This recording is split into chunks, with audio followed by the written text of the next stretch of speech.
Imagine waking up next to someone you genuinely love and realizing you haven't felt that pull in months.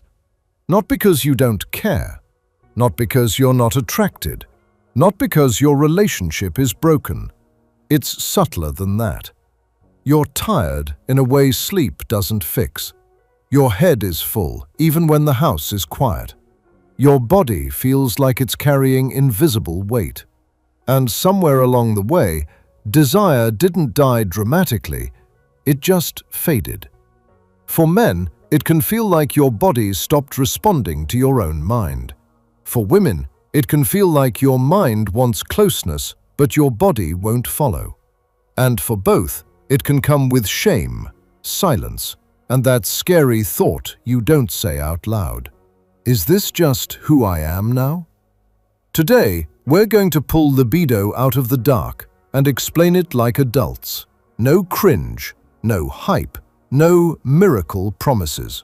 Just the real biology behind 3 peptides you keep seeing everywhere: PT141, kisspeptin 10, and oxytocin. What they actually do, what they don't, and why midlife desire is not a character flaw. It's a system. Welcome to Midlife Peptide Intelligence. If you're over 45 and you want honest, calm explanations without the internet drama, subscribe to Midlife Peptide Intelligence. This channel is built for people who want to feel strong, sharp, and connected in midlife, without gambling with their health. Now, let's make one thing clear right away, because it changes how you think about everything else. Libido is not one switch. Libido is a whole system. It is brain chemistry, hormones, blood flow, relationship safety, stress level, sleep depth, and even inflammation. It is also context. You can have normal hormones and still have low desire if your nervous system is exhausted. You can have strong desire and still have performance problems if blood flow is compromised. You can also have desire but no mental space for intimacy because your mind is running 100 tabs at once. So when people talk about libido peptides, what they are really talking about is peptides that influence specific parts of that system. In this video, we are covering 3 names you will see everywhere: PT141, kisspeptin 10, and oxytocin. And I want you to listen for a pattern. Each of these targets a different layer: arousal circuitry in the brain, hormone signaling upstream, and social bonding and stress regulation. None of them is a magic wand. Each has a logic. Each has limitations. And for adults over 45, the context matters more than the molecule. Let's start with the one that gets the most attention in no-nonsense conversations about libido: PT141. PT141 is also known as bremelanotide. It is not primarily a blood flow drug. It works mainly through the brain, specifically through melanocortin receptors that are involved in sexual desire and arousal pathways. Here is the simple version. Desire does not begin in the body. It begins in the brain. The brain decides whether you are safe, whether you are relaxed, whether you are interested, and whether the situation is rewarding.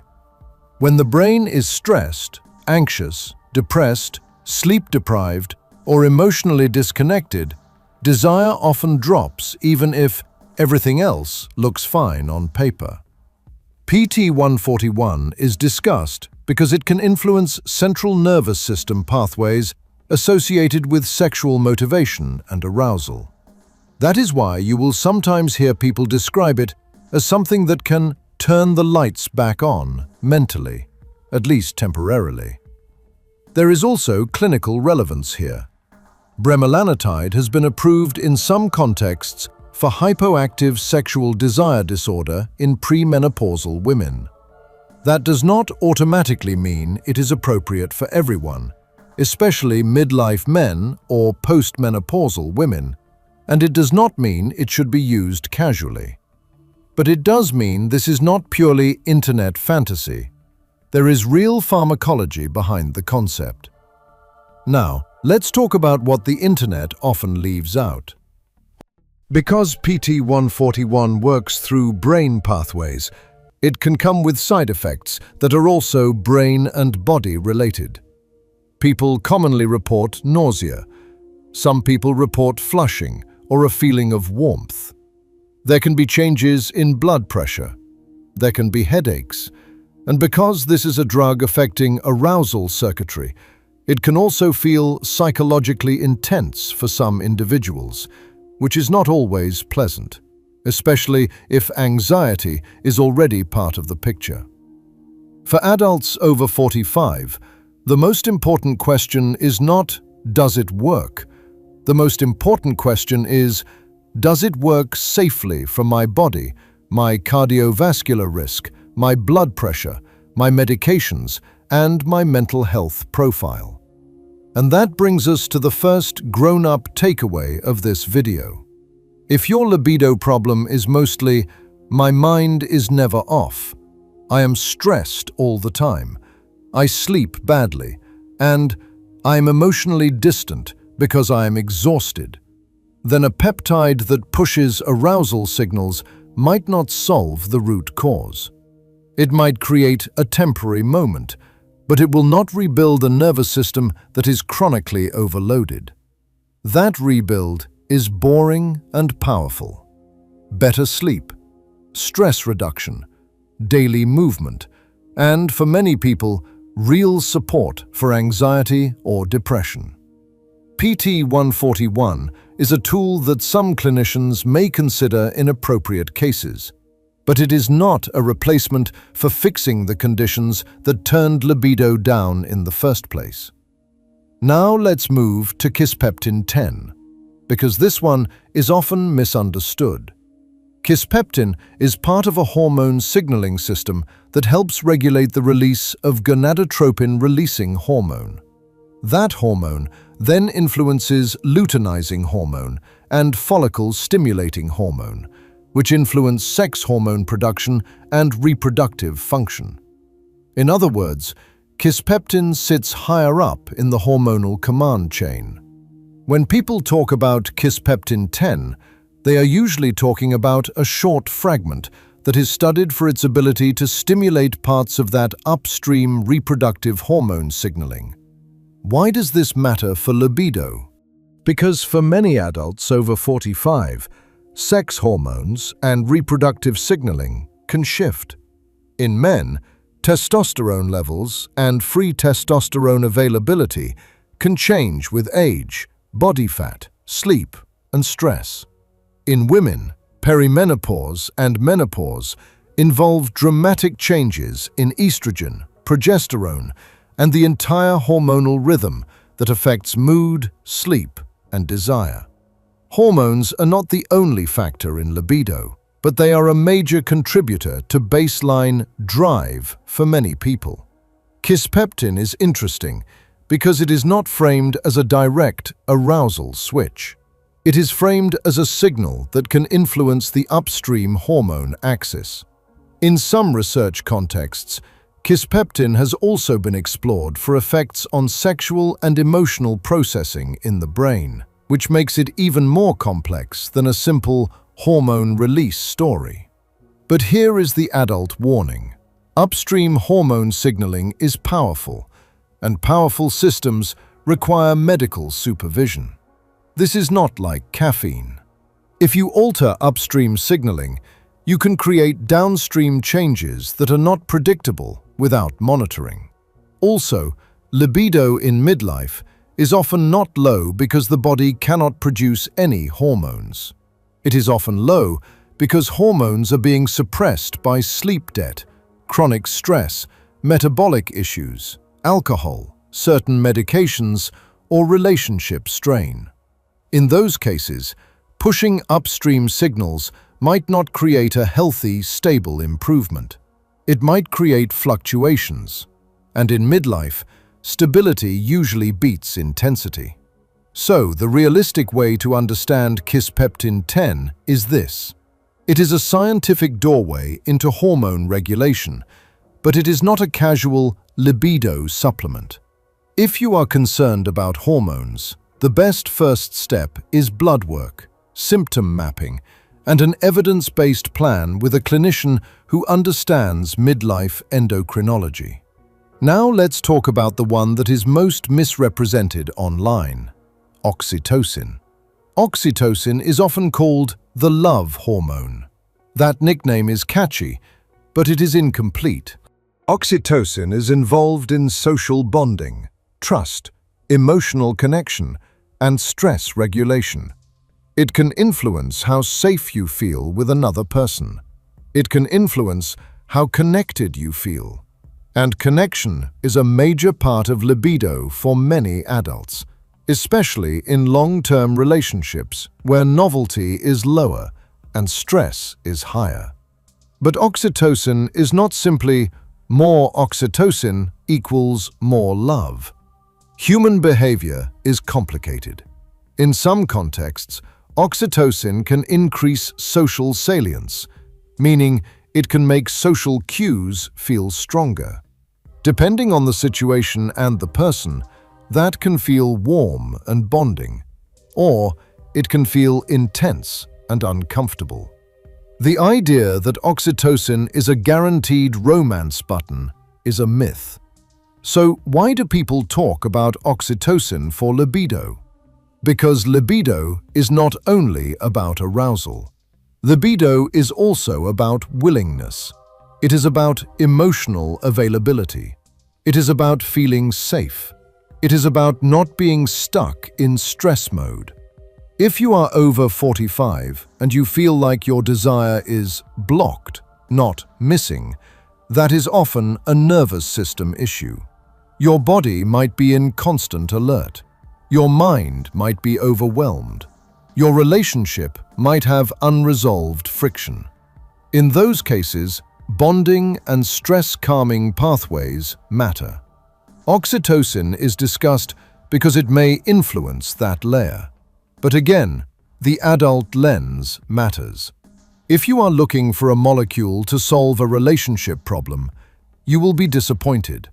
If you are looking for a molecule to fix chronic stress without changing your life, you will be disappointed.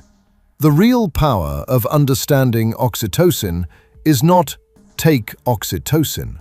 The real power is recognizing that libido for many midlife adults is a connection problem and a nervous system problem before it is a hormone problem. Now, let's put all three into a clean mental model you can actually use. PT-141 is mainly about arousal circuitry in the brain. People discuss it when desire feels offline, even when blood flow and hormones are not the obvious problem. Kisspeptin 10 is mainly about upstream reproductive hormone signaling. People discuss it when they believe libido is being dragged down by hormonal signaling, and they want to influence the system closer to the control center. Oxytocin is mainly about bonding, safety, and social connection, which can strongly influence libido in long-term relationships and high-stress lives. If that model already feels clearer than most internet content, good. That is the point of midlife peptide intelligence. Now, let's talk about what actually moves the needle for libido after 45. Because if we do not say this, the peptide discussion becomes misleading. The biggest libido killers in midlife are usually not mysterious. They are common and fixable. Poor sleep is a libido killer. It worsens mood, increases stress hormones, reduces energy, and can reduce testosterone in men and worsen menopausal symptoms in women. Sleep is not glamorous, but it is the foundation of desire. Chronic stress is a libido killer. When your nervous system is constantly in threat mode, your body prioritizes survival over reproduction. That is biology. Alcohol can be a libido killer, especially in midlife. It can numb anxiety in the moment, but it often worsens sleep quality and disrupts hormones and neurotransmitters. Sedentary living is a libido killer. Regular movement supports blood flow, mood, insulin sensitivity, and energy.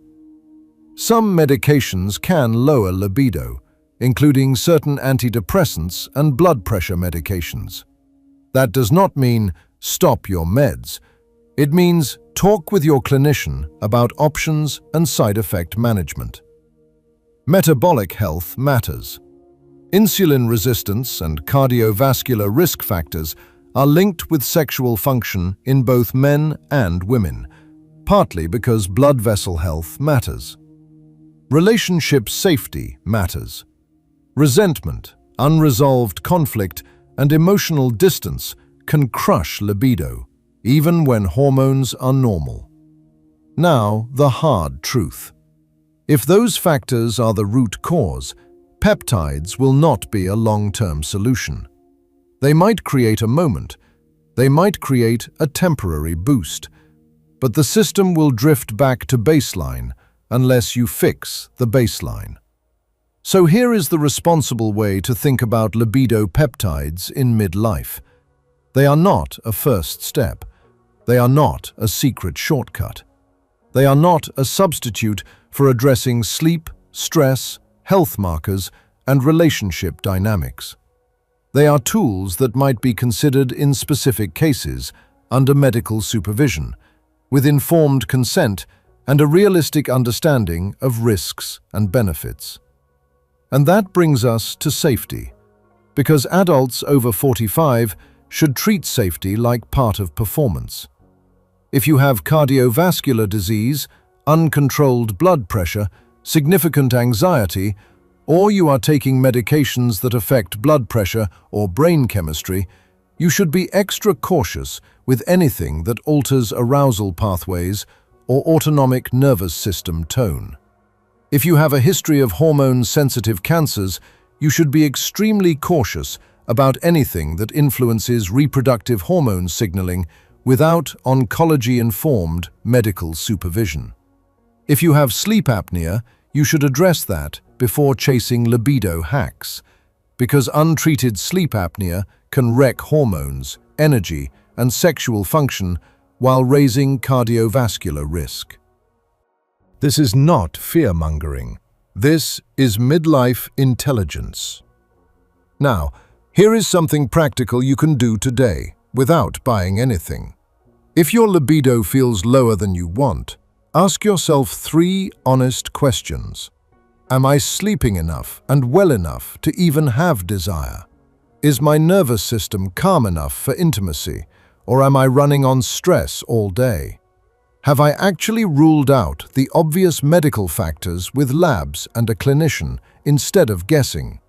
If you answer those 3 questions honestly, you will already be ahead of 90% of the internet. All right, quick recap in one clean story. If desire feels mentally offline, PT-141 is discussed because it targets arousal pathways in the brain, but it can come with side effects like nausea and blood pressure changes and should be approached carefully.